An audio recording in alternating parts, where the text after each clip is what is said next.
Assalamu alaikum wa rahmatullahi wa barakatuh. Donc on est au cours 16 de Mukhtasar al-Akhdari de l'imam al-Akhdari, qu'Allah lui fasse miséricorde. Il nous parle exactement dans cette section des chartes de la prière, qui sont les conditions de la prière, les shurut as-salah. Il nous dit ce qu'il avait un peu dit rapidement au début.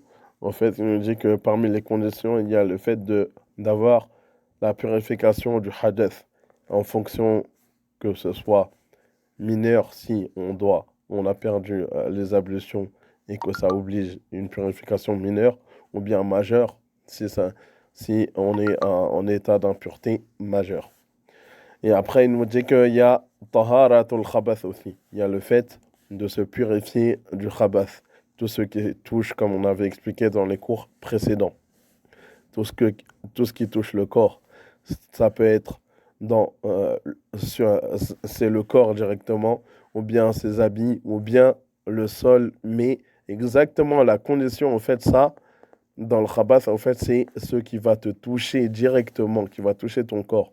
C'est-à-dire que si au plus bas de tes degrés, parce que tu dois toujours chercher le meilleur, mais le plus bas de tes degrés, tu dois prier dans un lieu qui a un peu d'impureté, bah exactement là où tu mettras ton front, là où tu poseras tous tes membres pour faire la prière, ça doit être pur.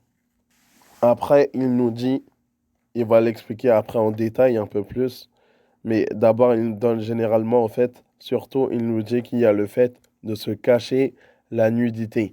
Il expliquera, Inch'Allah, quelle est la nudité voulue par l'homme et la nudité de la femme. Il nous dit que aussi, dans les conditions, en fait, il y a le fait de délaisser la parole.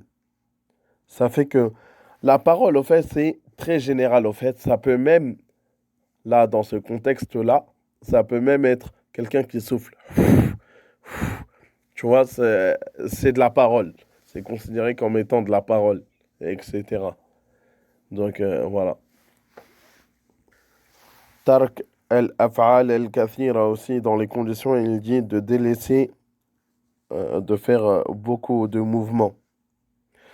En fait, c'est quoi le beaucoup et c'est quoi le pas beaucoup? Exactement, en fait, c'est, disons, toi, si nous, on regarde quelqu'un qui prie, n'importe quelle personne, si elle, quand elle le voit, elle dit que lui, il bouge beaucoup, donc il n'est même pas en prière, bah c'est ça le beaucoup. En fait, c'est les choses des fois dans la religion qui sont très subtiles, etc. En fait, ça revient aux mœurs des gens. Comment les gens voient les choses.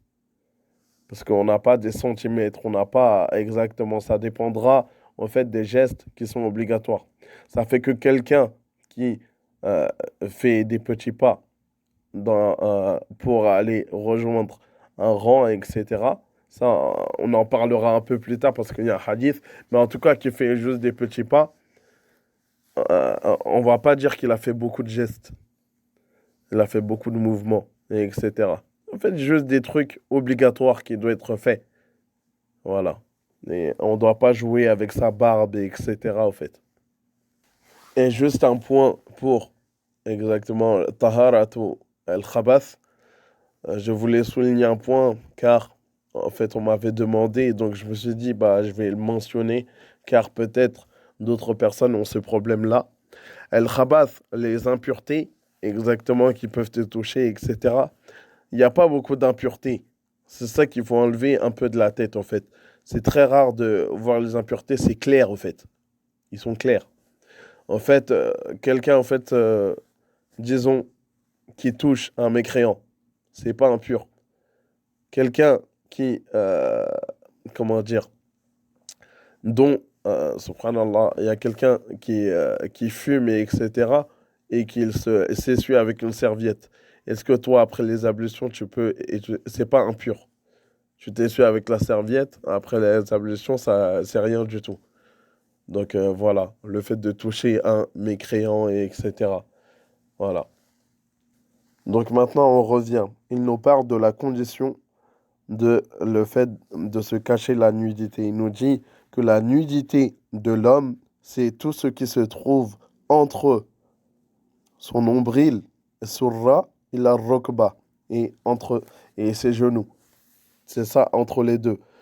Et il faut essayer, il faut que les hommes font attention. Malheureusement, des personnes, des fois, quand ils sont amenés à prendre des hôtels et qu'ils partent loin, eux, ils dorment en short. Ou ils dorment, on voit plus de leur short et on voit leur nombril et etc.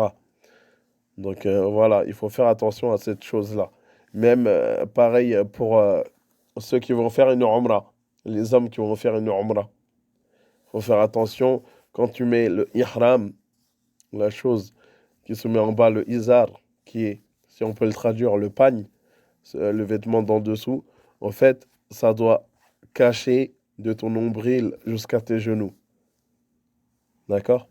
On doit s'efforcer à ça et être pudique. Maintenant qu'on a parlé du tour des hommes, on parle des tours des femmes. Et il y a des petites erreurs aussi. Ils te disent que wal mar'a kulluha awra, que la femme, elle, c'est une nudité en ensemble.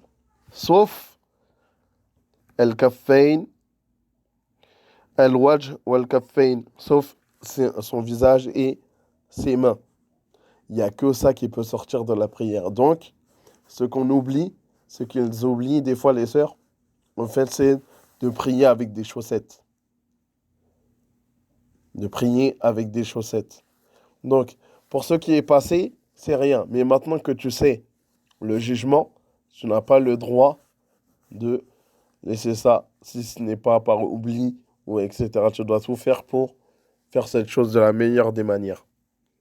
Après, il nous dit Watukra as-sala fi sarawil. Les sarawil, exactement, en fait, c'est les pantalons. Surtout les pantalons qui sont collants. Pourquoi? Parce que ça moule le corps. Exactement. On doit respecter des conditions, etc. C'est pour ça que c'est macro. Même si certains savants ils disent que ça peut dépendre du pays, des mœurs, des gens, etc. Et si, bien sûr, le pantalon, en fait, est bien large, en fait, et qu'il ne moule pas tout le corps. Donc là, c'est bon, c'est pas grave.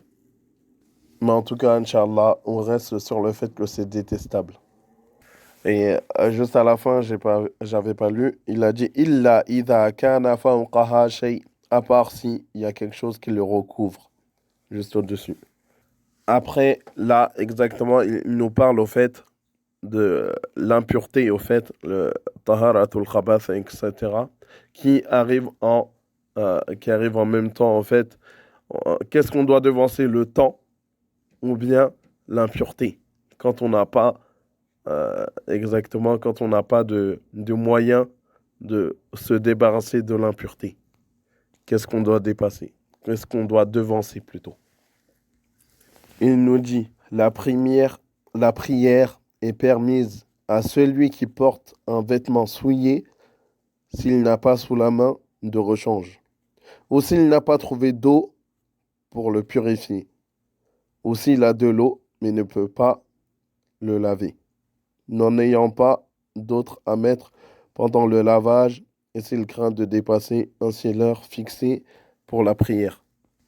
Et oui, là maintenant, il n'y a pas trop ce problème, on ne trouve pas ce problème, c'est très rare de trouver quelqu'un qui a ce problème-là. Mais avant, c'était vraiment dur. Quand quelqu'un avait une impureté, avec la pauvreté, une impureté, il devait attendre presque toute la journée pour laver. Il a qu'un habit. Il avait qu'un habit. Donc, il doit laver l'impureté, le laisser assécher, etc. Donc, voilà, quand c'est des jugements qu'ils avaient besoin. Et en même temps, bah, de toute façon, on en a besoin, en fait, de comprendre, en fait, que le temps de la prière, c'est quelque chose de très important. Il nous dit, il est interdit de retarder la prière sous ces prétextes pour défaut de pureté. Si c'est du khabath, ben on a vu tout de suite. Si c'est du hadith, on a vu que et qu'on n'a bien sûr pas les moyens. Et là, il y a certes la purification pulvérale, donc le temps, il passera devant. Bien sûr, le temps en respectant les jumelles, etc.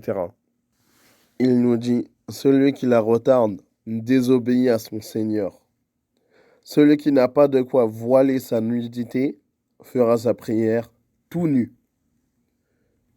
Ça, c'est si vraiment force majeure, etc. Donc là, il fera tout nu, etc. Quand on rentre dans les détails, au fait, il y a des petites divergences dans certains points, etc.